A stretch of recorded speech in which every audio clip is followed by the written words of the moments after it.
하나님 말씀은 에베소서 1장 20절부터 23절까지 말씀입니다. 네, 우리 함께 한 목소리로 같이 읽겠습니다. 시작. 그의 능력이 그리스도 안에서 역사하사 죽은 자들 가운데서 다시 살리시고 하늘에서 자기의 오른편에 앉히사 모든 통치와 권세와 능력과 주권과 이 세상뿐 아니라 오는 세상에 일컫는 모든 이름 위에 뛰어나게 하시고 또 만물을 그의 발 아래 복종하게 하시고 그를 만물 위에 교회의 머리로 삼으셨느니라. 교회는 그의 몸이니 만물 안에서 만물을 충만하게 하시는 이의 충만이니라. 아멘. 드디어 이제 에베소서 1장의 끝에 이제 당도했습니다. 오늘은 1장 20절 상반절에 그의 능력이 어디 안에서요? 그리스도 안에서 역사사라는 부분을 한번 같이 상고하고요. 주중에는 산상순 54강 마태복음 6장 11절에 있는 양식에 관련된 하늘의 양식으로 가난한 자를 섬기는 교회, 주일날 말씀과 주중에 산상순 말씀이 연결이 돼요. 제가 말씀 연구하고 나누는 거니까 나쁘게 말하면 그 말씀이 그 말씀이다. 좋게 말하면 이 말씀과 그 말씀과 연결돼 있다. 그렇게 생각하시면 되니까요. 원고나 그런 거 보시면서 하면 좋겠고, 인터넷상에서 혹은 이제 여러 가지 분들을 통해서 많은 분들을 이렇게 접촉하고 전도의 기회가 있어요. 어떤 분은 자기 자신이 복음을 전하는 어떤 분인데 새로운 분을 성경 공부하다가 알게 됐는데 온당교회 그 말씀을 들어서 10년 동안 이렇게 말씀을 깊이 있게 해석한 이런 분이 계셨다는 게 내 얘기가 아니라 그분 얼굴도 몰라 이름만 알았는데 그래서 이제 이런 분이 계시니까 한번 이렇게 전화 한번 하셔서 성경 공부 해달라고 그런 분들도 계시고 또 어떤 분은 인천에 사시는 어떤 성도님이신데 혹시 목사님 책이 없으시냐고 비웃지 마세요. 자랑하는 게 아니라 말씀을 그렇게 듣고 찾고 구하는 분들이 많이 있다라는 것과 여전히 많은 교회가 있음에도 불구하고 많은 분들이 그 많은 교회가 정말 말씀과 그 진리를 바르게 증거하지 못하고 이렇게 고민하고 있는 분들이 꽤 많이 있다.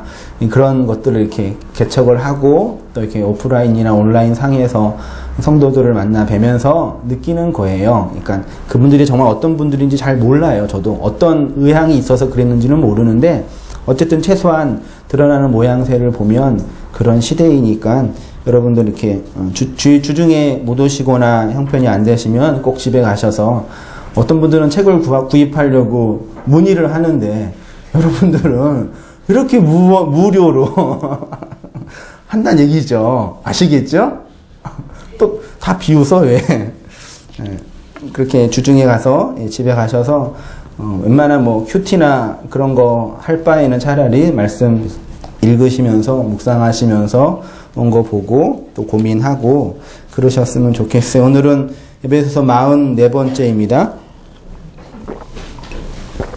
그리스도 안에서 역사하는 복음의 능력에 관해서 한번 같이 말씀 상고하고 은혜 나누도록 하겠습니다.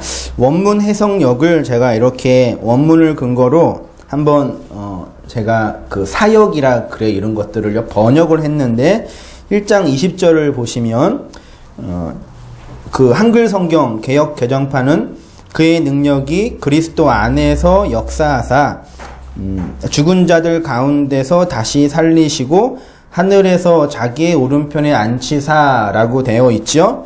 이거를 이제 그 원문을 근거로 이제 직역을 하면은 이렇게 기름 부음을 받은 자, 이게 그리스도예요. 크리스토스, 기름 부음을 받은 자가 죽은 자들에서부터 부활하여, 이 부활하다가 에게이론데 살리고 살아나다, 그 뜻이 일어나다.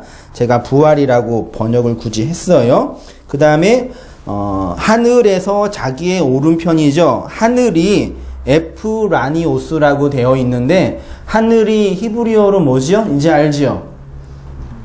예, 연주자매님. 히브리어로? 몰라요? 홍희자매님 집에서 대답해 보세요. 그 샤마임이라고 배웠잖아요. 기억나죠? 예. 그 다음에 헬라어로는 우라노스 그랬죠? 앞에 보면은 F라는 단어가 있죠? 전치사예요. 우라노스 앞에 F라는 전치사를 붙여서 하늘 위에 그런 의미로 설명할 수가 있어요. 근데 이게 복수로 되어 있어요. 하늘들로 되어 있어요. 그 다음에 오른편은 덱시오스라 그러는데 오른쪽이지만 우리나라도 그렇지만 라이트, 오른, 바른, 진리 그게 오른쪽이에요. 그 다음에 앉았다가 카디조 이렇게 되어 있습니다. 굳이 이제 한글 성경과 비교를 하자면 하늘에서 자기의 오른편의 안치사가 예수님께서 죽으시고 부활하셔서 저 하늘로 올라가셨다라는 그런 뉘앙스인데 그 내용의 의미는 뭐라고 얘기했죠? 예수님이 죽으시고 부활하셔서 승천, 하늘로 올라가셨는데 그 하늘이 어디에 있어요? 하늘이 누구예요? 어디에 있어요?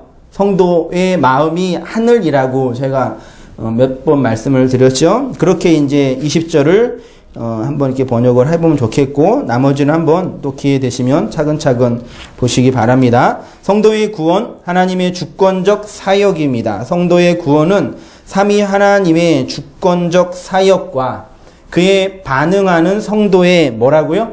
믿음 혹은 순종입니다. 그래서 삼위 하나님이 우리의 구원을 위해서 혹은 하나님의 영광을 위해서 어떤 일을 하셨는지를 바르게 아는 것이 매우 중요하겠지요. 우리가 계속 살펴보고 있는 것처럼 성부 하나님은 우리의 구원을 위해서 무슨 일을 하셨어요? 구원의 계획을 하셨고 성자 예수님은 우리의 구원을 위해서 구원의 소위 말해서 실행을 이제 다 나와야 되잖아요. 이제 머리에 귀에 못이 바뀌었죠? 예. 성령 하나님은 우리의 구원을 위해서 뭘 하셨어요? 구원에 적용을 하시는데 성령 하나님이 그냥 적용하시는 것이 아니라 누구를 통해서? 무엇을 통해서? 말씀이라는 내용을 통해서 그 구원을 적용을 하시니 그 말씀을 증거하는 누구의 사역이 중요하다? 교사, 목사의 사역이 곧 성령의 사역이 된다라고 말씀을 드렸습니다. 이렇게 말씀이라는 내용으로 우리가 그 말씀을 깨닫고 받아들일 때 성부 하나님의 구원의 계획, 성자 예수님의 구원의 실행, 성령 하나님의 구원의 적용이 이제 이루어지는 거다. 어디에? 우리의 삶 속에, 우리의 역사 속에, 우리의 마음 속에, 우리가 실제적으로 소위 말해 그게 뭐 구원의 체험이라고도 말할 수 있고 구원의 경험이라고도 말할 수 있어요. 이렇게 하나님의 주권적인 사역입니다. 믿음이기 때문에 믿음이기도 하지만 하나님의 주권적인 사역입니다. 하나님께서 그 말씀을 하나님의 주권으로 우리 안에 집어넣으시기 때문에 주권적인 사역이 되죠. 소위 말해 무조건적인 선택, 하나님의 불강력적인 은혜로 저항할 수 없는 은혜로 그 삼위 하나님의 구속의 대드라마, 원대한 일들을 우리의 삶 속에서 이루어 주시는 겁니다.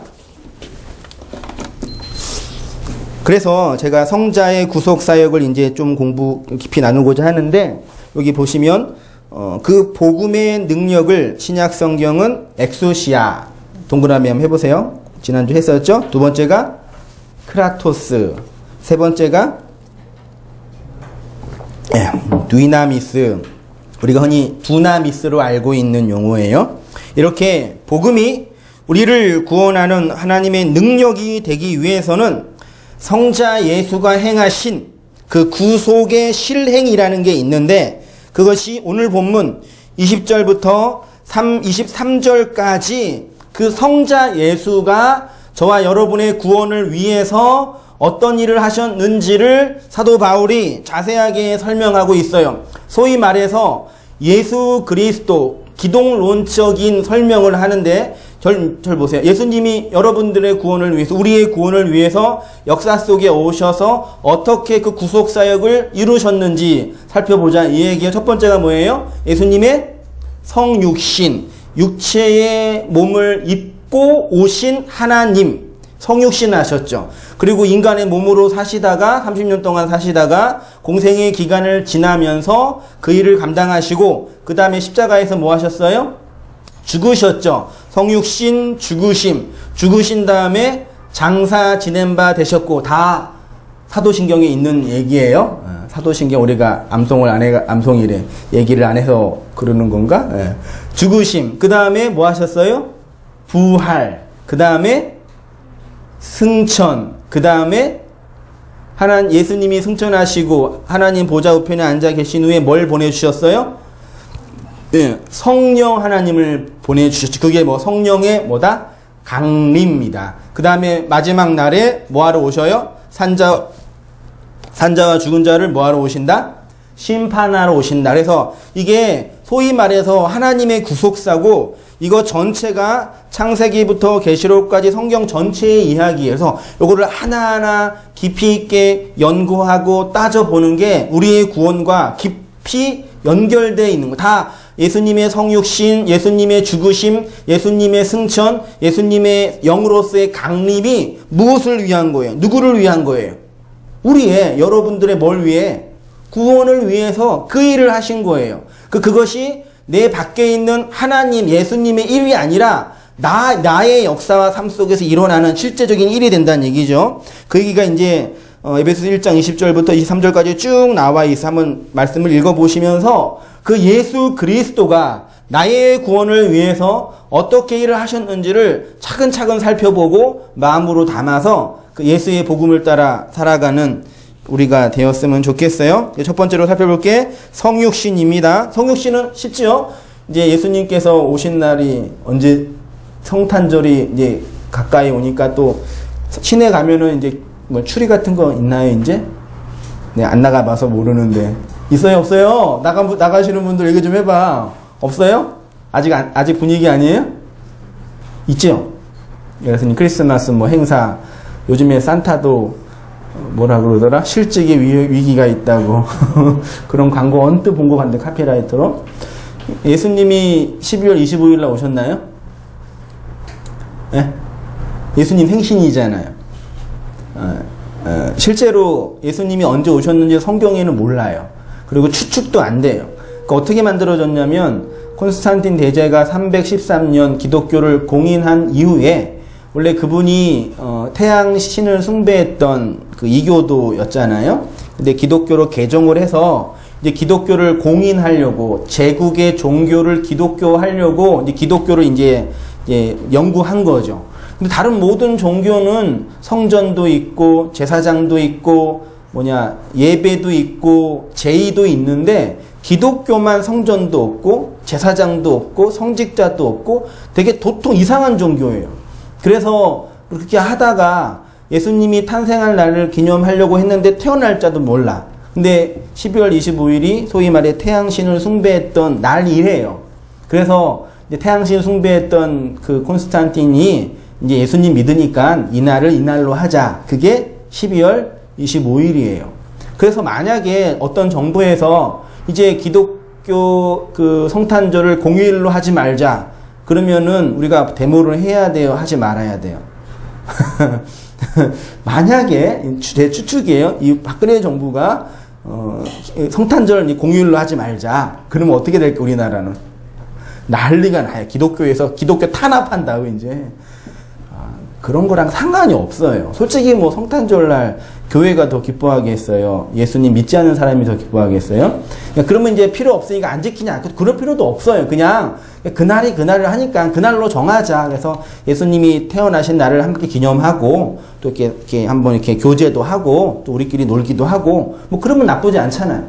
그치요? 그래서 좋아요. 근데 다만 제 말씀은 그게 정말 성경에서 예수가 태어난 그날이니까 반드시 해야 된다. 이게 성경에 기원이 있다. 그러지는 말자. 너무 오버하지는 말자. 그냥 좋게 하자. 그 뜻이에요. 근데 예수님이 어디로 오셨어요, 준이야? 어디로 오셨어요? 마국간. 동네는? 너 기본적인 성경 이독했잖아. 제가 이독이나 한 아이예요. 아직 1독도 못한 아이들, 여러분들. 예수님이 베들레헴으로 오셨죠? 이 페이지에 있는데, 마태복음 2장 1절에 그렇게 돼 있어요. 유대 베들레헴에서 나셨다 표현돼 있죠. 베들레헴이 헬라어, 히브리어 음역으로 하면 베트레헴이에요. 베트레헴. 베이트가 뭐라 그랬죠? 집이라 그랬죠. 구약 성경의 베트는 집이고 혹은 성전을 상징해요. 레헴은 빵, 떡. 히브리인들에게 떡은 쌀이니까 양식, 그렇게 할 수 있습니다. 그럼 베트레헴은 뭐예요? 떡, 집, 빵, 집이에요. 제가 줄 쳤습니다. 2번 보세요.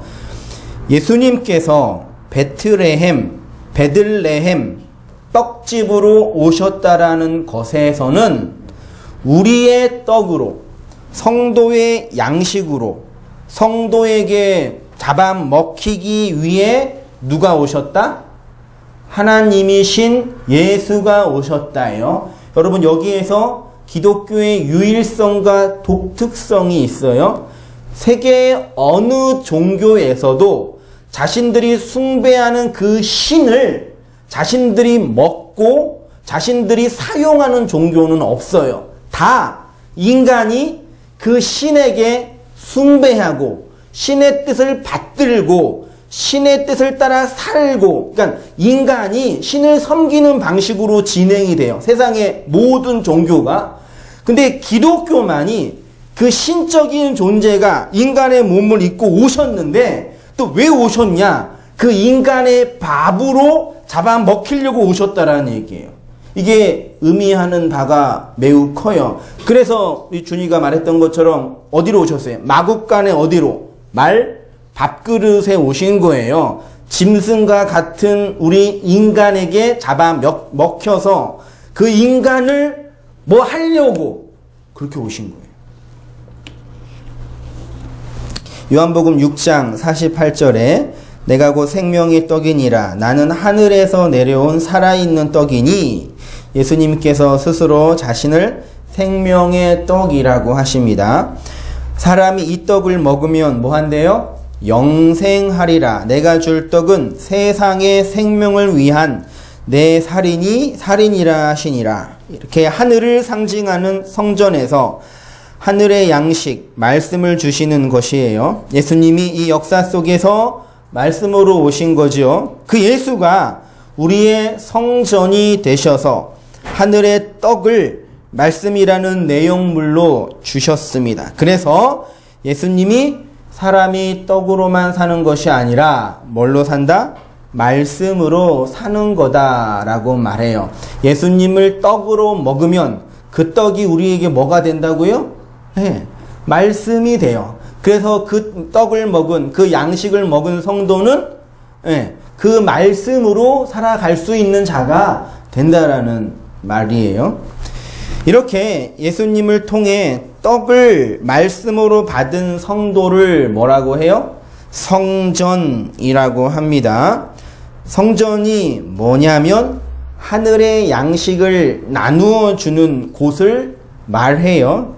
그래서 성전이 된 성도 여러분들에게 뭐가 있어요? 양식을 나누어 줄 떡, 말씀이 있는 거예요.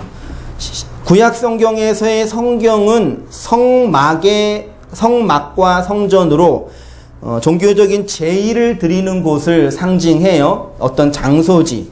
근데 신약에서 성전은 뭘 의미하죠?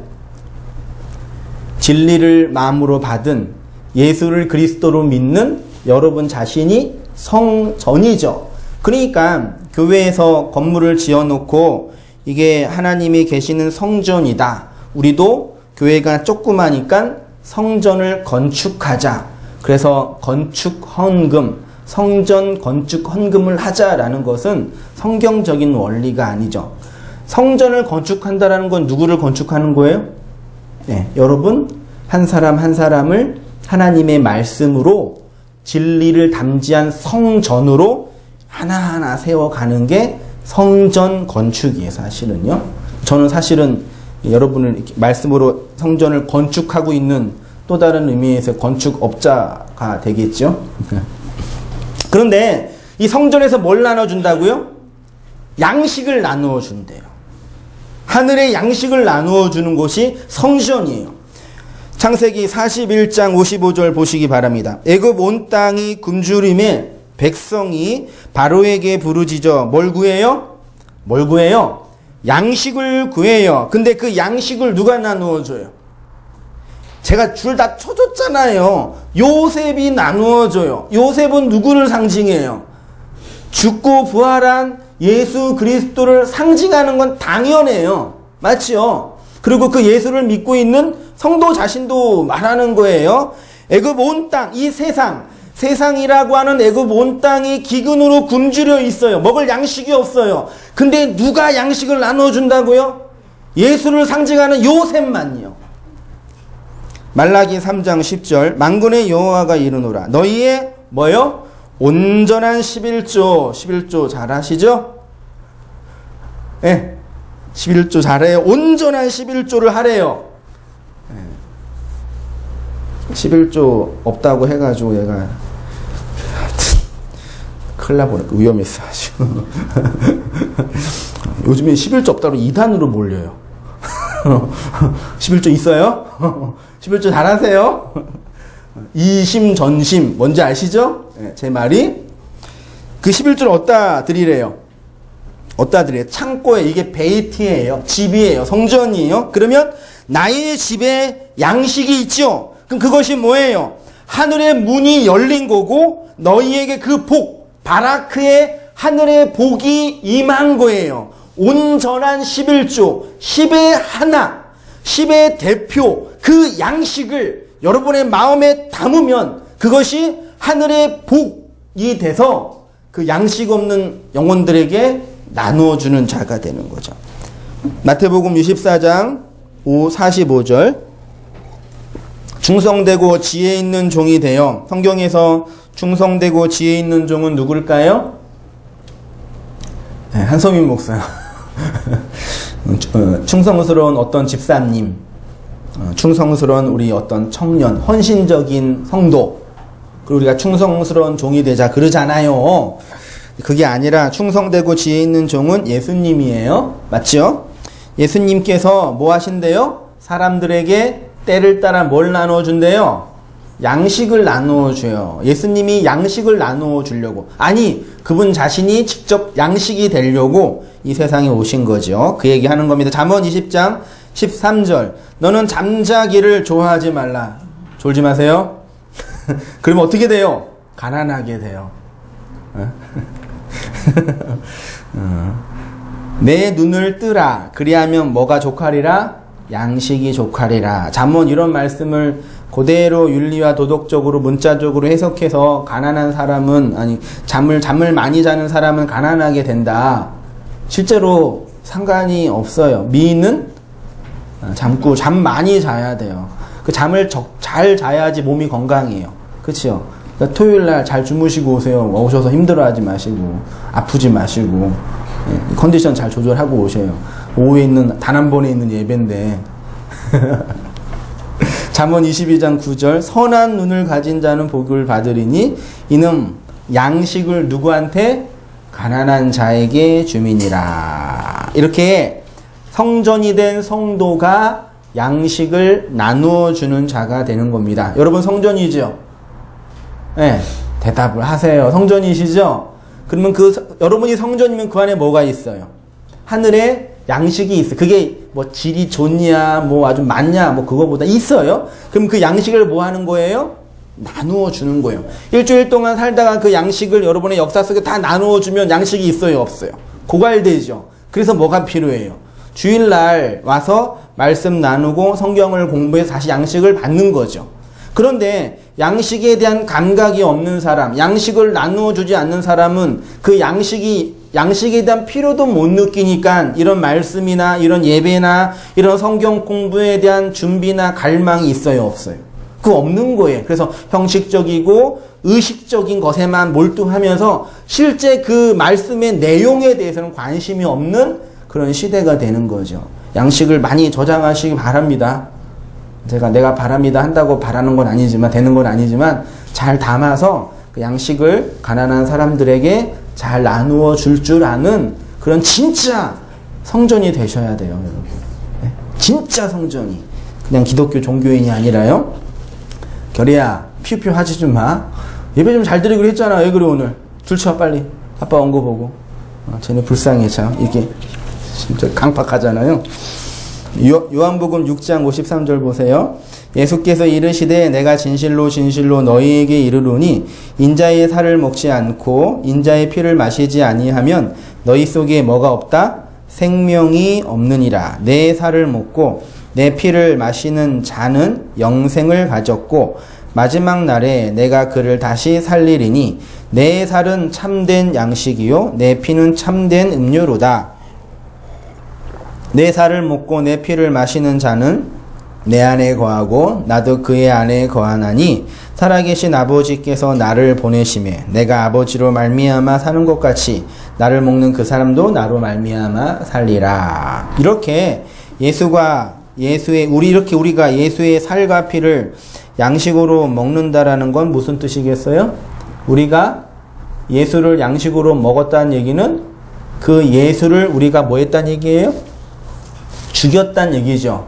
6월절에 양고기를 먹기 위해서는 6월절 양을 잡아 죽여야 되는 것처럼, 그럼 여러분이 하나님의 말씀을 양식으로 먹고 있다는 얘기는 여러분이 그 양식의 주체이고 원천인 예수 그리스도를 뭐 했다는 얘기예요? 여러분이 죽였다는 얘기죠. 그래서 그 양식을 먹고 있는 나를 보면서 내가 예수 죽인 사람 맞네요. 좋은 말로 하면 내 인생에 정말 예수 그리스도가 필요하네요. 그걸 하나님이 드러나게 하는 거예요. 그런데 그 하늘의 양식, 그 말씀을 먹지 않는 자, 그 양식에 대하여 배고프지 않는 자는 예수라는 어린 양을 죽이지 않는 자가 되지요. 예수를 죽이지 않았으니까 그 양식을 먹지 않았겠지요. 그 양식을 먹지 않고 예수를 죽이지 않았으니까 여전히 어디 안에 갇혀 있는 거예요? 애굽 안에 갇혀 있죠. 여러분, 애굽에 몇 개의 재앙이 있었어요? 10가지 재앙이 있었죠. 뭐부터 시작해요?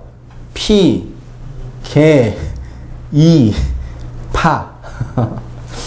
그쵸? 피개이파 악동음의 흑장미 그렇게 외웠는데 맨 처음에 피로 시작해요. 나일강, 그들에게 생수를 주는 나일강이 피로 변해. 그 다음에 개구리 이 팔이죠. 이게 다 뭐와 관련이 있는지 알아요, 여러분? 이게 다 양식, 먹을 것들을 없애는 재앙이에요.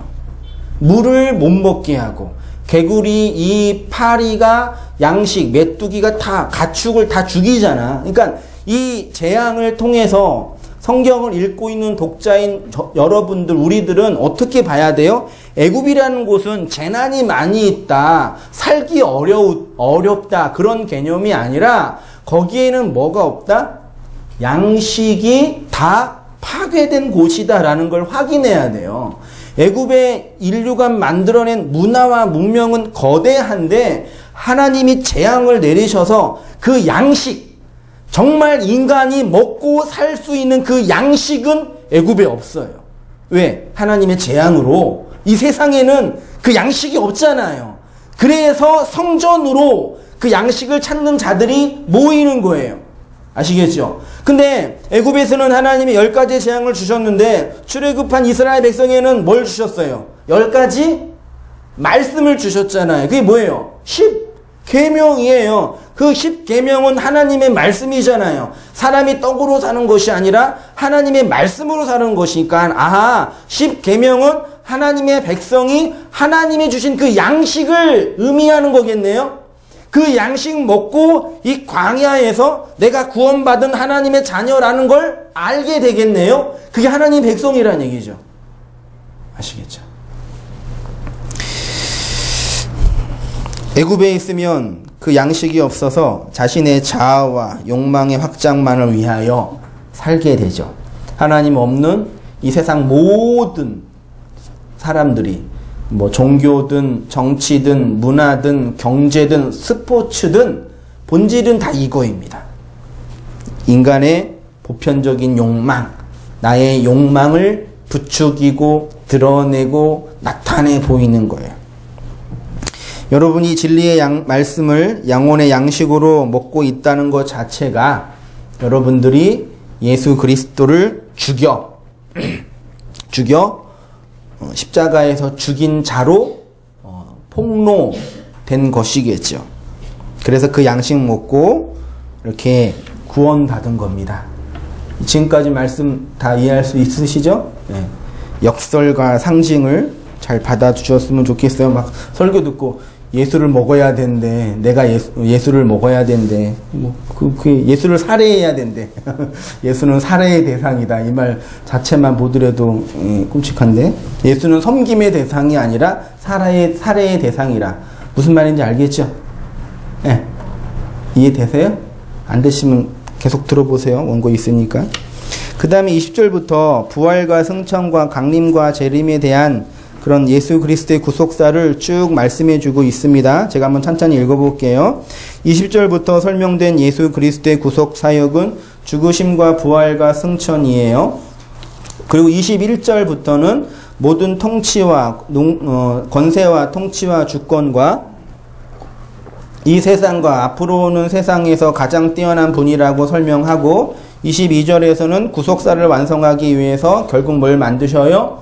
교회를 만드시는데 교회를 예수님이 어떻게 만드셔요? 예수의 머리로 예수의 몸을 만드시는 거죠. 교회의 머리는 예수님이잖아요. 예수가 교회의 몸이 돼서 그 교회를 만드시고 23절에서는 그렇게 교회를 만드신 예수가 그 교회를 통해서 궁극적으로 뭘 하시냐? 천지와 만물을 완벽하게 완전하게 회복하는 그 지향점과 방향점으로 움직여지게 되는 겁니다. 온 세상 만물을 하나님의 충만으로, 신적인 충만으로 채운다는 얘기죠. 그것이 그 에베소서 1장 23절 보시면 교회는 그의 몸이니 만물 안에서 만물을 충만하게 하시는 이의 충만, 이 무슨 말씀인지 아시겠어요?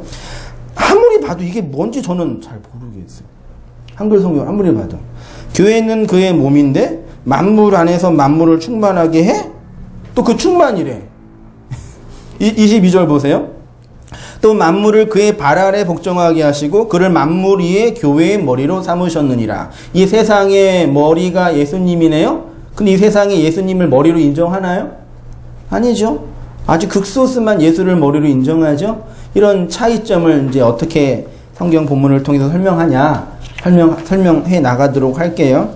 아무튼 그렇게 해서 궁극적으로 그거죠. 제가 줄 쳤어요. 온 세상 만물을 하나님의 충만으로, 신적인 충만으로 가득 채우셔서 그의 몸인 교회를 통해서 하나님의 구속사를 완성해 가시고 이 인간의 역사의 끝, 종말을 통해서 궁극적으로 하나님의 나라를 만들어 가는 거죠. 성도는 그 하나님의 나라에 의해서 자신의 존재와 역사가 차압당하고 그 나라에 끌려가는 자가 돼요. 그게 교회예요. 그래서 끌려가지만 단지 수동적으로 끌려가는 것뿐만 아니라 믿음이라는 거, 순종이라는 과정을 통해서 그게 하나님의 영광을 드러내는 성도의 모습이 된다라는 얘기입니다. 그래서 이제 조지신학에서 기독론 다음에 구원론이 나오고 구원론 다음에 교회론이 나오고 교회론 다음에 뭐가 나와요? 종말론이 나오죠. 기독론, 그 다음에 구원론, 그 다음에 교회론, 그 다음에 종말론. 이 모양, 이 틀을 그대로 사도 바울이 설명하고 있는 거죠. 그러니까 신학자들이 이런 성경의 진술을 보면서 신학적으로 정리를 이렇게 한 겁니다. 그렇게 이제 진행하고 있으니까 차근차근 한 몇 번 정도 할지는 모르겠지만 남은 기간 동안 열심히 마지막 에베소서 1장 하반절을 보면서 기초적인 기독교 신학과 신앙을 한번 잘 정리해 갔으면 좋겠어요. 그 다음에 20절을 어떻게 시작한지 아까 말씀드렸죠. 20절 보시면 그 능력이 그리스도 안에서 역사하사. 어디 안에서 역사한다고요? 그리스도 안에서 역사하죠. 성경에 예수 그리스도라고 안 하고 그리스도라고 하고 있다는 걸 기억해 하셔야 합니다. 예수는 그리스도를 설명하는 껍데기고 포장지라고 그랬지요. 그 안에 그리스도라는 내용물이 있고 예수라는 껍데기가 있는 거죠. 그래서 예수는 반드시 어떻게 해야 돼요? 해체돼야 되고 깨어져야 되고 죽어야 되죠. 안에 있는 내용물을 빼려면 포장지가 찢어져야 되는 이치처럼 그 예수는, 육체로 오신 예수는 반드시 죽어야 돼요. 여러분, 육체로 오신 예수를 본 사람들이 누구죠? 예수와 함께 있었던 제자들과 그 당시 모든 사람들이잖아요. 근데 육체로 오신 예수를 본 사람들 중에 육체로 입고 오신 그 예수를 봐서 정말 하나님을 믿은 사람이 있어요, 없어요? 한 사람도 없어요. 육체로 오신 예수는 우리를 구원시킬 수 없어요. 이것도 잘 들으셔야 돼요. 예수는, 육체로 오신 예수는 우리를 구원시키지 못해요. 알겠죠? 그 예수는 반드시 필연적으로 십자가에 죽어야 돼요. 그래서 우리 인생은 예수 십자가의 필연성을 증명하는 거예요. 우리 인생은. 왜 예수가 죽어야만 됐는지 이해되셨으면 좋겠어요. 근데 오늘날 많은 분들은 예수를 어떻게 이해해요? 기독교의 창시자, 우리가 본받고 우리가 따라가고 우리가 모범을 삼아야 할 좋은 분, 다 그렇게 이해하잖아요. 맞지요? 인류의 사랑과 공경과 평화를 위해서 이 땅에 내려오신 성자, 다 그렇게 이해하잖아요. 근데 그거는 예수를 완전히 곡해하고 거꾸로 이해하는 분들이에요. 그 진짜 바보 같은 이해예요. 모르면 배워야지. 슈바이처나 간디 같은 분들이 예수를 그렇게 이해하고 있어요. 그래서 평생 예수처럼 나도 인류의 번영과 인류의 사랑을 위해서 헌신하고 봉사하겠다. 그래서 박사학위 5개 다 집어던지고 아프리카 가서 열심히 선교활동한 거예요. 의료 선교라고. 예수는, 그러니까 요것만 들으시면 안 돼요. 육체로 오신 예수는 깨어져서 그 안에 뭐가 있다고요? 소위 그리스도가 있어요. 예수 안에 뭐가 있다고요? 그리스도가 있어요. 그 그리스도가 누구인지 설명하려고 오신 분이 예수인데 죽지 않고서는 설명이 안 됐기 때문에 굳이 필연적으로 죽어야 돼요. 그래서 인간의 죄와 악을 폭로시키는 거예요. 네가 그 예수를 죽인 거야. 네 역사가 예수의 죽음이 반드시 필요해. 그걸 말하고 싶은 거예요, 하나님은요. 그렇죠? 그 기독교는 인간의 자존심을 뭐 하는 종교예요? 밟아 비틀는 종교예요. 자기의, 자기 욕망, 자기 가치들을. 근데 모든 종교는, 모든 문명은 인간의 자존심을 확장하고 드러내고 자기 의를 나타내 보이는 방식으로 진행돼요. 여러분 잘 새겨 들어야 돼요. 모든 종교 안에 있는 선행, 보시, 뭐 그런 거 없나요? 그 종교 행위 있잖아요. 그거 다 뭐 하려고 그러는 거예요? 중생들과 다른 영혼들을 사랑하고 안타까워서가 아니라 그 선행과 보시를 이렇게 행하면은 내가 어떠한 공적이 돼서 구원을 얻을 수 있는 근거가 된다라는 기준으로 그런 일을 행하는 거. 그게 나쁘다는 얘기는 아닙니다. 이해되세요? 하나도 이해 안 되는 것 같아서 좀 잘 따라오셔야 돼요. 아무튼 예수는 누구를 설명하는 분으로 오셨다? 그리스도를 설명하는 분으로 오셨다. 그래서 그분이 십자가에서 깨어져서 그리스도를 설명하셨다. 그렇죠? 그러면 그리스도가 뭔지 알아야 되겠네요. 그리스도가 히브리어로 뭐예요? 메시아예요. 크리스토스예요. 단어의 뜻은 기름 부음을 받은 자. 그게 메시아, 그리스도, 크리스토스예요. 여러분, 기름 부음을 받다 할 때 그 기름이 원래 그 기름이 뭐냐면 올리브 기름이에요. 그러니까 구약의 기름 부음을 받은 직책이 세 직책이 있죠. 첫째가 제사장, 왕, 선지자예요. 이 제사장과 왕과 선지자가 그 일을 하려면 반드시 뭐 해야 돼요? 올리브 기름으로 기름 부음을 받아야 돼요. 그래서 뭐 지금 뭐 소위 말해 뭐 기름 부음을 받는 직책이 누가 있죠? 기독교 개신교에서? 목사, 나 기름 부음 받았어요. 근데 그건 아니라는 거 알죠? 장로님도 기름 부음 받았나요? 그런 개념은 아니에요. 구약에 그 기름 부음을 받았는데 그 기름이 올리브 기름인데 그게 뭘 상징하냐면 기름은 말씀을 상징해요. 성령도 있죠. 왜냐면 근데 그 기름이 마르면 무슨 색깔로 변하냐면 금색으로 바뀌어요. 그래서 기름이 금이고 금이 말씀이고 말씀이 성령이잖아요. 그래서 구약의 모든 성전에 있는 기명들은 다 뭘로 포장했어요? 기름으로 껍데기를 포장한 거예요. 그러니까 그 기름 부음 받은 거예요. 말씀으로 덧입혀져야지 거룩한 거란 얘기죠. 알겠죠? 그러니까 기름 부음을 받다는 얘기는 그냥 어떤 그 종교적인 어떤 그런 게 아니라 말씀의 기름 부음을 받다. 그렇게 이해하시면 돼요. 성령의 기름을 부어 달라는 그런 어떤 찬양 가사들도 많이 있는데 결국 그 얘기예요. 말씀의 기름 부음을 받다. 말씀을 담다. 말씀을 담지한다. 근데 이렇게 제사장과 선지자가 왕이 그 일을 감당하기 위해서는 기름 부음을 받아서 그 일을 했는데 이걸 한번 보겠습니다. 히터 켰나요? 더 높이 켰어요? 꺼주세요. 꺼요 그냥. 내가 킬까 다음에. 첫 번째 제사장 기름 부음을 받은 사람이 있습니다. 제사장은 동물의 희생 제사를 집례하는 자입니다. 모세의 법으로 세습되는 직책입니다. 하나님의 입장보다는 누구의 입장?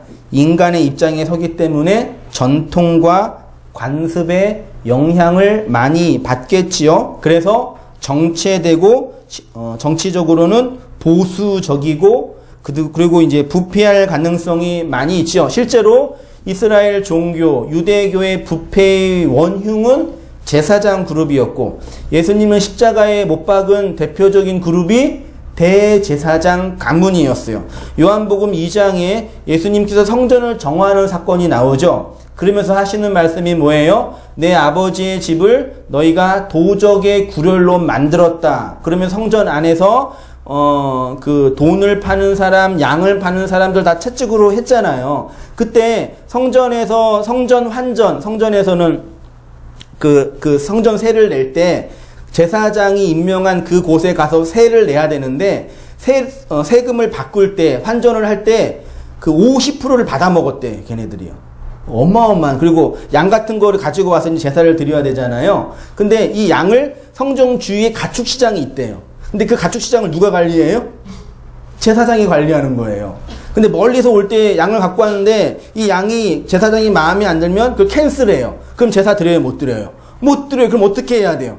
가축 시장 가서 양 가지고 와야 돼요. 그러니까 이 종교를 가지고 어마어마한 부와 권력을 축적한 사람들이 제사장 그룹이에요. 그 인간들이 예수를 죽인 거예요.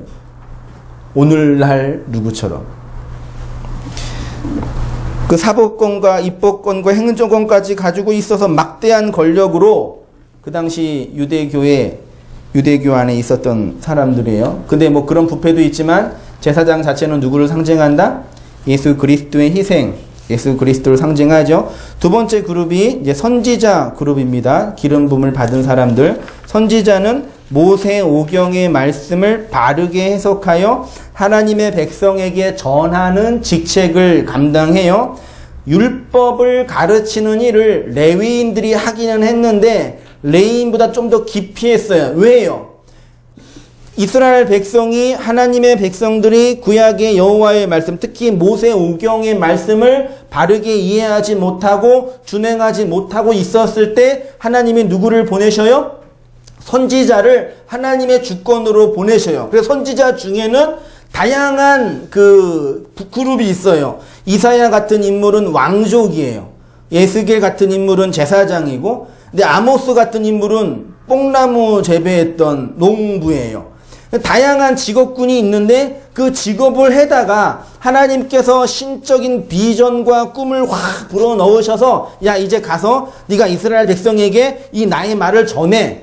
그렇게 하나님의 말씀을 일정한 기간 동안 전한 거죠. 근데 그 전하는 말씀이 그 당시 제사장들과 전통 이 틀을 가지고 있는 보수 세력에게는 어떻게 느껴겠어요? 자신들을 공격하고 자신들의 종교를 방해하는 사람들로 느꼈겠잖아요. 그래서 거의 다 모든 선지자들은 대부분 다 순교하고 죽은 거예요.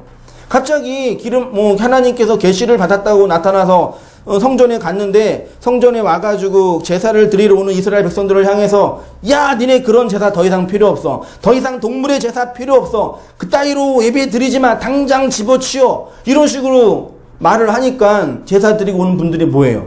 황당한 거죠.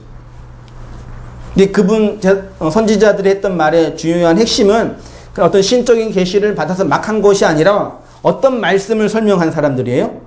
구약의 모세오경을 바르게 이해하지 못하는 이스라엘 백성들에게 그 말씀의 진리를 설명한 거예요. 지금 저는 뭘 가지고 여러분에게 설교해요? 저는 모세오경만 있는 게 아니라 신약도 있잖아요. 창세기부터 계시록까지의 계시된 성경 말씀이 있지요. 그 말씀을 여러분이 잘 모르지요. 저도 잘 몰라요. 그 말씀을 따라 사는 게 잘 모를 때가 있지요. 그것들을 우리의 역사 속에서 증거하는 거예요. 이게 뭐예요? 이게 예언이에요.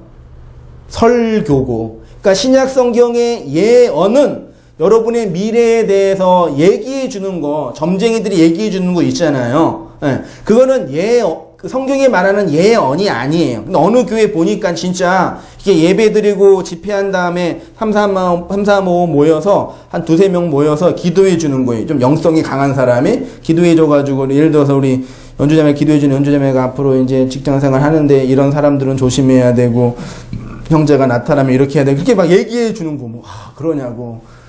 되게 이렇게 해서 되게 생동감 한번 해볼까? 그 예언 아니에요. 성경의 예언은 말씀을 뭐 하는 거라? 가르치는 게 예언이에요. 그래서 방언받기보단 뭐 받으라 그랬어요? 예언하라 그랬잖아요.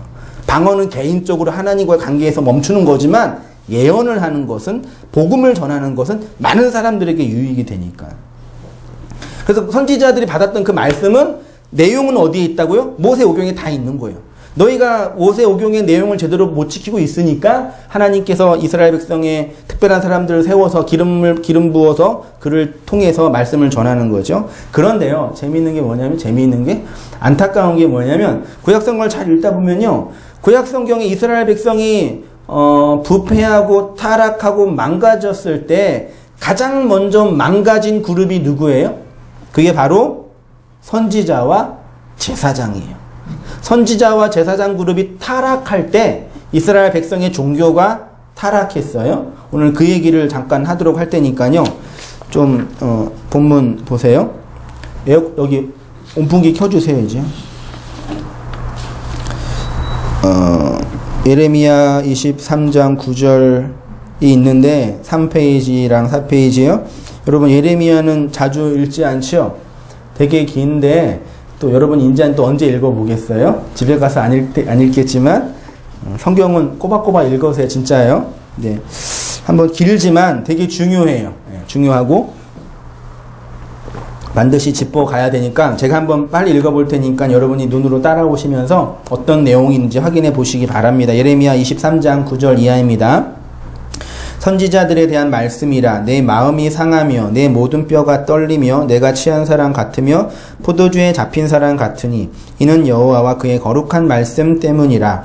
이 땅에 간음하는 자가 가득하도다. 저주로 말미암아 땅이 슬퍼하며 광야의 초장들이 마르나니 그들의 행위가 악하고 힘쓰는 것이 정직하지 못함이로다. 여호와의 말씀이라. 선지자와 제사장들이 다 사악한지라. 내가 내 집에서도 그들의 악을 발견하였노라. 그러므로 그들의 길이 그들에게서 어두운 가운데 미끄러운 곳과 같이 되고 그들이 밀어냄을 당하여 그 길에 엎드려질 것이라.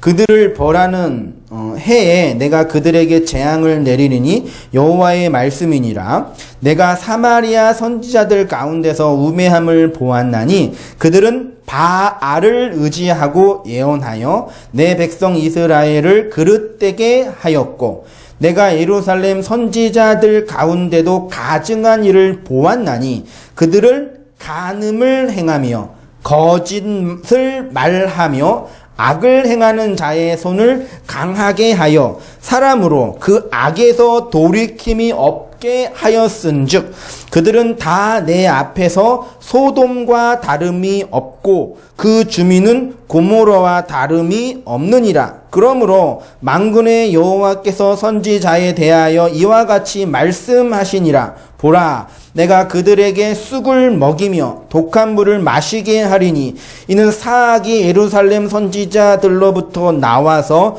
온 땅에 퍼짐이라 하시니라. 만군의 여호와께서 이와 같이 말씀하시되 너희에게 예언하는 선지자들의 말을 듣지 말라. 그들은 너희에게 헛된 것을 가르치나니 그들이 말한 묵시는 자기 마음으로 말미암는 것이요 여호와의 입에서 나온 것이 아니니라. 17절 항상 그들이 나를 멸시하는 자에게 이르기를 너희가 평안하리라 여호와의 말씀이니라 하며 또 자기 마음이 완악한 대로 행하는 모든 사람에게 이르기를 재앙이 너희에게 임하지 아니하리라 하였느니라. 누가 여호와의 회의에 참여하여 그 말을 알아들었으며 누가 귀를 기울여 그 말을 들었느냐. 보라, 여호와의 노여움이 일어나 폭풍과 회오리 바람처럼 악인의 머리를 칠 것이라. 여호와의 진노가 내 마음에 뜻하는 바를 행하여 이루기까지는 그치지 아니하리니 너희가 끝에 그것을 완전히 깨달으리라. 이 선지자들은 내가 보내지 아니하였어도 다름질하며 내가 그들에게 이르지 아니하였어도 예언하였은즉 그들이 만일 나의 회의에 참여하였더라면 내 백성에게 내 말을 들려서 그들을 악한 길과 악한 행위에서 돌이키게 하였느니라. 여호와의 말씀이니라. 나는 가까운 데 있는 하나님이요 먼 데 있는 하나님은 아니냐. 여호와의 말씀이니라. 사람이 내게 보이지 아니하려고 누가 자신을 은밀한 곳에 숨길 수 있겠느냐. 여호와의 말씀 여호와가 말하노라. 나는 천지에 충만하지 아니하냐. 내 이름으로 거짓을 예언하는 선지자들의 말에 내가 꿈을 꾸었다고 말하는 것을 내가 들었노라. 거짓을 예언하는 선지자들이 언제까지 이 마음을 품겠느냐. 그들은 그 마음에 간교한 것을 예언하느니라. 그들이 서로 꾼 것을 말하니 그 생각인즉 그들의 조상들이 바알로 말미암아 내 이름으로 잊어버린 것 같이 내 백성으로 내 이름을 잊게 하려 함이로다. 여호와의 말씀이니라. 꿈을 꾼 선지자는 꿈을 말할 것이요 내 말을 받은 자는 성실함으로 내 말을 말할 것이라. 겨가 어찌 알곡과 같겠느냐.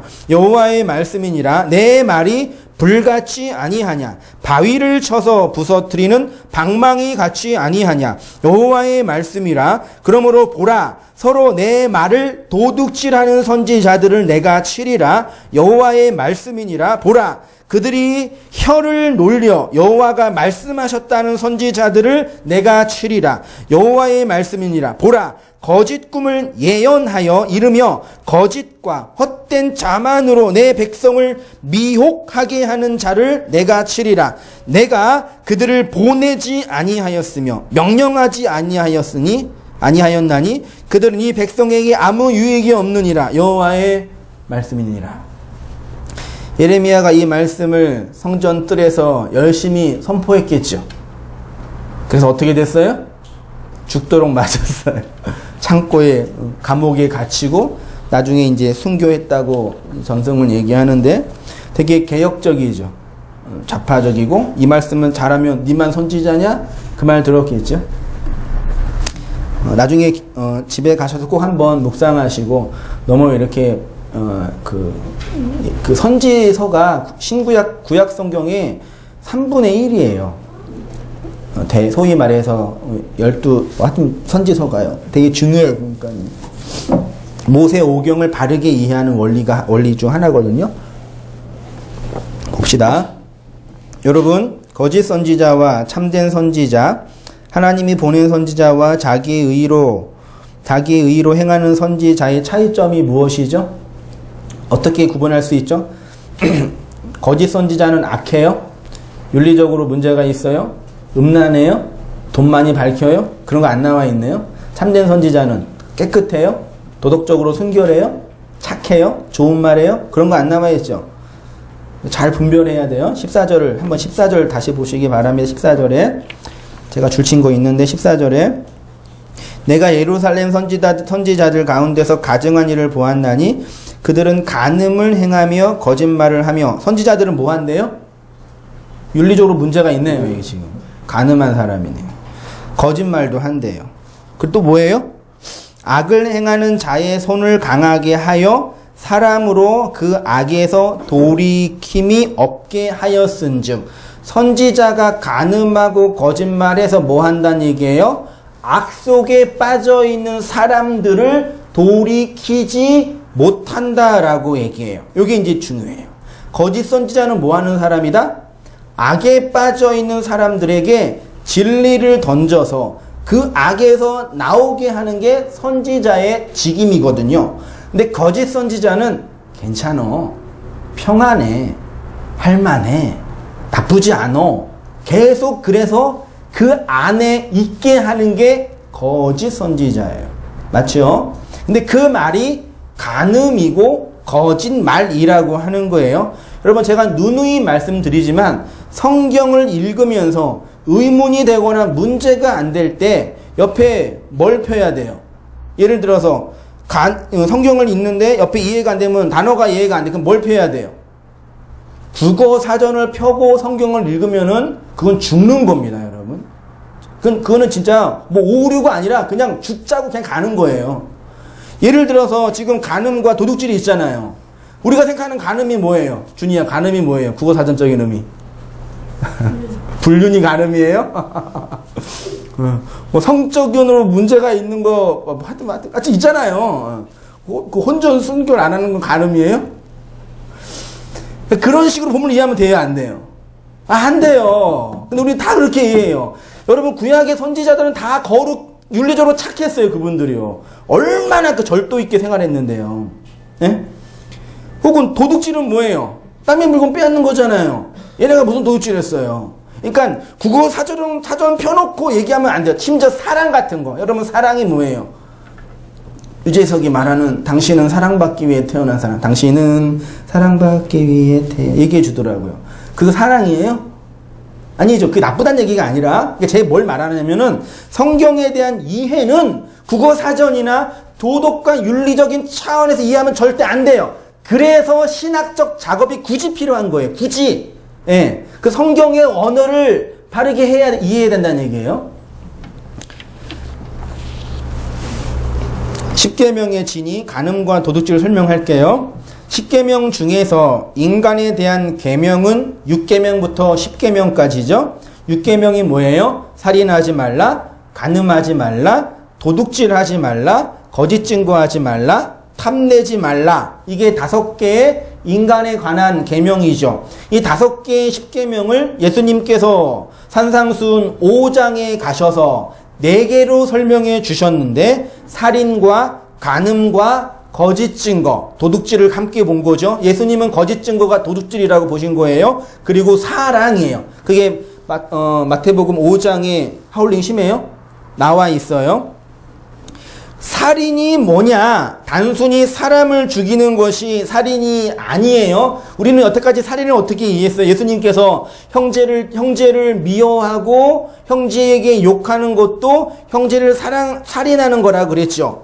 네. 그런 개념이 아니에요. 살인이 뭐냐면요, 그게 희생 제사를 계속 드리는 것이 살육이에요. 그러니까 살인보다 살육이 더 맞아요. 구약성을 읽다 보면은 살육이 가득하도다, 그런 단어가 많이 나오거든요. 그러니까 구약성경에서 사람을 죽이는 살육과 동물을 죽이는 살육이 달라요, 단어가. 근데 십계명이나 예수님의 말씀 속에서 살인은 단순히 사람을 죽이는 것만 의미하는 것이 아니라 동물을 죽이는 것을 살인이라 그래요. 여러분, 살인을 언제 해요? 구약의 이스라엘 백성들이. 살인을 언제 해요? 희생제사 드릴 때 살육을 하잖아요. 동물의 제사를 드리려면 반드시 동물이 죽어야 돼요. 목다고 멱다고 몸을 다하게 분해해가지고 태우기도 하고 바치기도 하는 게 그게 희생제사예요. 여러분, 양고기 한 마리 목다고 피 다 내면은 이 강대상이 어떻게 되겠어요? 뭐가 돼요? 피바다가 되죠. 사람이 피 보면 뿅 가잖아요. 예, 얼마나 끔찍하겠어요. 그게 희생제사예요, 사실은요. 예. 그런데 예수님은 그 희생제사 하지 말라 그러는 거예요. 말하자면. 어떤 의미예요? 너희가 희생제사를 드리고 있다. 지금 어린 양을 잡아서 목 따고 내장을 다 바치고 다리를 다 바치면서 하나님께 드리고 있는데, 그 피를 드리고 있는데 그 피의 의미가 뭔지도 모르면서 계속 드리지 마. 그런 얘기 하는 거예요. 왜 자꾸 그렇게 의미 없이 희생제사만 드려? 그 말라기에 가면 뭐라 그래요? 제발 좀 그만 드리고 그냥 성전문 닫아라. 이제 그만 좀 해라. 지겨워 죽겠다. 내가 그 동물의 피 받으려고 너희한테 희생제사 드리라 그러니? 그렇게 얘기하는 거예요. 제 얘기가 아니라 구약 성경에 있어요. 잘 읽어보세요. 그게 살. 그 살인하지 마 그러는 거예요. 희생제사의 의미, 내가 어린 양으로 왔잖아. 내가 왜 왔는지 너희가 알아야지. 그 얘기하는 거예요. 그러면 간음은 뭐겠어요? 간음은 신부인 교회의 유일한 남편은 은혜로 오신 예수님이죠. 예수님이 여러분의 신랑이에요. 예수님이 여러분의 남편이에요. 신부예요. 그런데 그 예수를 율법으로만 이해하고 있으면 간음하는 자가 돼요. 로마서 7장에 있습니다. 거짓 선지자들을 꼬드겼던 이방신인 바알이 있죠. 바알의 뜻이 뭐예요? 각주 없나? 있는데? 여기 3페이지. 바알의 뜻이 주인, 남편, 소유주예요. 그래서 구약성을 읽다 보면은 하나님을 바알이라고도 했어요. 왜? 하나님 우리의 주인이니까. 그렇죠? 남편도 바알이라고 그랬어요. 저 사람은 나의 바알이다. 그러니까 바알이라는 단어 자체는 그냥 명사예요. 명사. 그냥 사용되는 명사인데 구약성경의 그 바알을 어떻게 이해했냐면 하나님을 바알로 섬긴 거예요. 잘 들으세요. 이스라엘 백성이 출애굽해서 시내산 아래서 하나님을 이제 만들어봐. 너희를 애굽 땅에서 인도하는 여호와 하나님 한번 만들어봐. 그리고 만든 게 뭐예요? 만든 게 뭐예요? 이건 아셔야 되는데. 금송아지를 만들었죠. 그리고 붙인 게 뭐예요? 이는 우리를 애굽에서 인도한 여호와 하나님이래요. 금송아지를 만들어 놓고 얘가 하나님이에요. 근데 여호와 하나님은 형상이 없거든요. 그 형상을 만들고 싶은 인간의 욕망이 만들게 되는데 바알을 하나님으로 섬긴 거예요. 잘 이해하세요. 여러분, 하나님 말고 다른 신이 있어요? 없어요? 없어요. 다른 신은 없어요. 하나님의 유일한 신이에요. 신은 하나님뿐이 없는데 인간들이 그 하나님을 자기 욕망으로 만들어내는 거예요. 그래서 이런 귀신도 있고 저런 신도 있고 그리스의 그 다실론의 신 있잖아요. 그 바다의 신, 그다음에 하늘의 신, 땅의 신, 그거 다 인간의 욕망이 만들어낸 신이에요. 신은 하나뿐이 없어요. 근데 그 신을, 하나님을 자기 욕망으로 만들어낸 그 모양새가 바알이란 얘기예요. 하나님을 그렇게 믿으면 뭐 하는 사람? 간음하는 사람.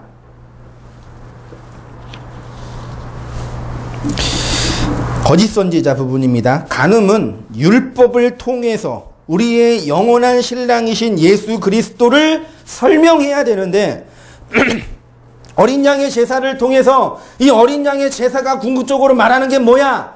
우리를 완전히 하나님께 이끌 그 어린 양 예수가 오실 거야로 설명해야 되는데 이 선지자들이 계속 제사만 드리라 그런 거예요. 왜요? 콩고물이 떨어지거든요. 돈이 얼만데요? 양 한 마리. 계속 제사만 드리라 그러는 거예요. 그래서 양 한 마리 요즘에 얼마? 500만 원 될까요? 요즘에? 200만 원? 네. 소는 그쯤 되겠죠. 계속 드려서 그거 제사장 나눠 먹고 선지자 나눠 먹고 그리고 제사 드리는 이스라엘 백성은 자기는 했다라고 자기의 가지고 오늘날 어떤 교회의 모습과 다를 게 뭐가 있나요? 여러분의 모습과 우리의 모습과. 그 율법 안에만 머물러 있으면 그 율법이 자신의 남편이 되니까 간음하는 여자가 돼요. 그래서 신약 성경에 간음하는 여자들이요 맨날 그러는 거예요. 성도를 향해서. 그 다음에 도둑질은 뭐예요? 진리를 잘 가르쳐야 되는데, 그래서 진리를 가르쳐서 영혼 그 지옥에서 나오게 해야 되는데 가짜 말, 껍데기 말만 전하니까 율법은 모르고 껍데기에만 갇혀 있는 거죠. 그러면 그의 율법이 영혼이 계속 율법에 갇혀 있게 되죠. 결국 그의 영혼을 뭐 하는 거다? 도둑질하는 거예요. 여러분, 제가 여러분에게 진리의 말을 전하면 여러분의 영혼을 뭐 하는 사람이에요? 사는 사람이에요. 잘 들으세요. 진리를 전해서 그 진리의 말에 여러분이 반응하고 승복하고 그 말씀을 따르기를 결단하면 제가 여러분의 영혼을 뭐 하는 거예요? 취하는 거예요. 영혼의 추수꾼이에요. 그래서 저기 조나단 에드워드는 목사는 영혼의 지킴이라 그런 거예요. 진리를 전하면 영혼을 얻는 거라니까요. 어마어마한 권력이에요. 별로 효과가 없어서 그렇지. 그런데 율법만 가르쳐서 여전히 계속 그 지옥에 갇혀있게 하면은 그 사람의 영혼이 은혜 속에 은혜로 못 들어오지요. 그러면 그의 영혼이 계속 거기에 갇혀있으니까 그의 영혼을 도둑질하는 나쁜 사람이 돼요. 그 바벨론에서 영혼이 거래된다는 게 그 뜻이에요. 계속 그 안에 갇혀있게 두는 거예요. 그래서 성경에 보면은 강도가 많이 나오죠. 남의 물건 도둑질하는 사람들. 결국 선지자가 율법의 껍데기만 전하고 그 율법 안에 있는 은혜를 전하지 못하니까 그 율법의 지옥에 악에서 나오지 못하죠. 계속 평안하다 립서비스만 하든지. 이게 전파복음이에요. 예수님 믿으세요. 예배 잘 드리세요. 헌금하세요. 봉사하세요. 착하게 사세요. 힘내세요. 좋아요, 나빠요? 좋지요? 그럼 어쩌라고요? 요즘 유행하는 거 그게 뭔데? 예? 그게 뭐 어떻게 해요? 예수가 누군지 모르는데요. 예수를 설명해 줘야죠. 착하게 사는 게 뭔데요? 모르는 거예요. 그게 그냥 껍데기만 얘기해 줘요. 그것도 뭐 나쁘진 않아요. 여러분, 자기계발서 많이 읽어보셨죠? 저도 많이 읽어봤거든요. 워낙 성공하고 싶었기 때문에 가난해가지고. 읽을 때는 힘이 나요. 이렇게 하고 이렇게 하면 되겠다. 근데 돼요, 안 돼요? 안 돼요. 결국 뭐만 한 거예요? 자기 개발서 쓴 그 저자만 돈 벌어준 거예요. 결국은 한 10권 샀는데. 성경을 그렇게 보면 돼요, 안 돼요? 안 돼요. 이게 전파복음이에요. 혹은 율법의 공포와 두려움을 주면서 율법적 행위만 계속하게 하는 거예요. 그거 안 하면 심판받아. 심지어 저기 금남교회 목사님 신문에 나왔으니까 헌금 11조를 안 해가지고 암 걸린 분 얘기하면서. 물론 그렇게 얘기는 하지 않았고요. 논문을 보니까 어떤 분이 암에 걸렸어요. 우리 인생에 고난과 어려움이 있으면 어떤 생각을 해요? 내 인생을 돌아보잖아요. 우리 양심이 그래요, 원래. 고난이 있으면, 안 되면. 그래서 내가 잘못 살았나? 내가 뭐 잘못한 게 있나? 인간의 보편 양심이 그래요. 근데 그 권사님이 암에 걸렸는데 생각해보니까 11조를 안 낸 거야. 그래서 간증을 한 거죠. 내가 암에 걸렸는데 여차저차 이런 게 안 했다. 그걸 반성했다. 나쁘진 않죠? 괜찮죠? 근데 그거를 잘 이용하신 거죠. 그 얘기 들을 때 이제 어떤 생각 들으겠어요? 나도 11조 안 하면 병 걸리면 어떡하지? 안 걸려요. 그러니까 걱정하지 마. 11조 안에서 안 걸리는 게 아니라 나쁜 거 먹어서 안 걸린 거니까. 알겠죠? 그런 걸 잘 해가지고 이제 돈 잘 버는 분들이 무당이잖아요. 무당. 공포와 두려움을 주는. 그러니까 사람에게 공포와 두려움이 사람을 조종하는 좋은 힘이에요, 사실은요. 돈이에요, 돈. 그러나 참된 선지자는 어떤 일을 합니까? 29절을 보세요. 29절. 참된 선지자.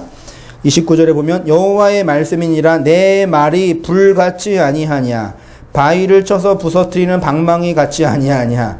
참된 선지자는 말을 뭘처럼 전해요? 방망이. 불과 방망이가 뭐 하는 일이에요? 불은 태우고 방망이는 부시고. 뭐 하는 거예요? 인간의 죄와 악, 율법을 깨트려 부시는 거예요. 진리를 전하면 여러분 안에 있는 자기의가 깨어지는데 그 자기의는 뭐냐? 율법적 자기의예요. 그래서 율법의 지옥에서 나오는 거예요. 이해되셔요? 다시 할게요. 진리를 전하면 그 진리가 불이 되고 방망이가 된다는 얘기는 뭐냐면 여러분을 부시는 거예요. 근데 여러분을 부신다는 얘기는 그냥 여러분을 뭉개고 막 비난하는 게 아니라 우리 안에 있는 율법적 자기의가 있잖아요. 우리 다 율법 안에 갇혀 있거든요. 그 율법적 자기의가 해체되는 거예요. 근데 그게 나니까 아픈 거예요. 진리는 그 율법적 자기의를 깨뜨리는 거예요. 그래서 방망이가 되고 그래서 불이 되는 거예요. 참된 선지자는 그 일을 한대요. 쉽게 말해서 그들의 간음과 도둑질을 폭로하는 사역을 하죠. 아, 내가 여전히 율법을 내 남편으로 자아를 숭배하며 살고 있었네. 그러니까 내 안에 진리의 말이 없고 거짓말만 하고 있으니 야곱처럼 도둑질하는 자였네. 그거 깨닫는 거예요. 야곱이 언제 자신이 도둑이라는 걸 확인했어요. 창세기를 보면. 자신은 평생 도둑질 했었거든요. 근데 몰라. 근데 언제 확인했어요? 야복강가에 딱 들어가 보니까 내가 도둑인 게 확인이 되는 거예요. 천사와 씨름하다 보니까. 그래서 도둑인 걸, 강도라는 걸 확인하니까 하나님이 뭘 주세요? 새로운 이름을 주시네? 이스라엘로. 그게 성도의 구원이에요. 그 일을 누가 하십니까? 이 세상에 참된 선지자가 하시죠? 참된 선지자는 누구예요? 참된 선지자 누구예요? 준이야, 참된 선지자 누구야? 네 아빠야? 이 세상에 참된 선지자는 예수님뿐이 없어요. 목사는 그 참된 선지자를 소개해 주는 사람이겠죠. 그래서 바울이 이렇게 얘기합니다. 고린도후서 11장 2절 내가 하나님의 열심으로 너희를 위하여 열심을 내노니 내가 너희를 정결한 처녀로 한 남편인 그리스도께 드리고 뭐한다? 중매한다. 복음을 전하는 사역자의 마음이 뭐 해야 된다고요? 여러분을 목사액으로 이끄는 게 아니라 목사액을 이끌어서 헌신시키고 충성시키고 교회에 떠나지 못하게 하고 발목 잡는 게 아니라 여러분을 어디로 인도하는 거예요? 여러분의 영원한 신랑인 남편인 예수께 인도하는 중매쟁이에요. 그렇죠? 중매쟁이는 여러분이 예수께 인도되면 필요해? 필요 없어요? 필요 없어요. 그래서 말씀을 전하는 교사는 말씀을 전하면 사라지는 거예요. 알겠죠? 그게 목회자의 존재예요, 사실은요. 진리를 전해서 그 진리를 깊이 깨닫고 그리스도를 만나면 그 진리를 전한 교사는 없어지는 거예요. 예수님이 여러분의 남편이지요? 그래서 예수님의 생명을 임신하고 출산하고 있지요? 옆에다 쓰세요. 성령의 열매. 그게 뭐예요? 예수님이 주신 예수의 생명이에요. 그게 뭐예요? 자기 깨어짐. 예수님의 의.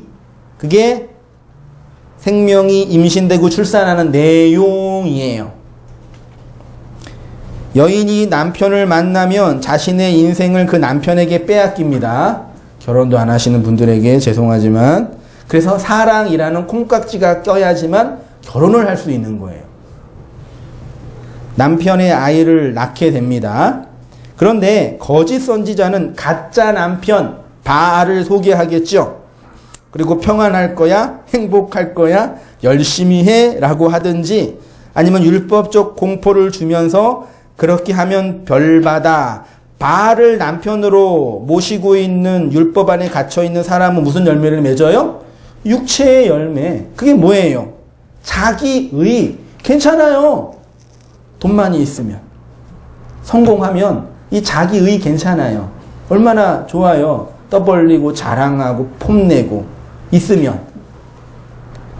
그래서 있는 자가 마음이 부유한 자가 예수님 못 믿는 거예요. 돈 많은 사람이 아니라 마음이 부유한 자가. 그러니까 예수가 우리의 남편이 되면 그 예수의 생명, 그게 뭐예요? 성령의 열매, 예수의 의, 나의 의의 깨어짐이 만들어지고 내 안에서 바알이 내 남편이 되면 그 바알의 열매, 자기의, 자기 욕망이에요.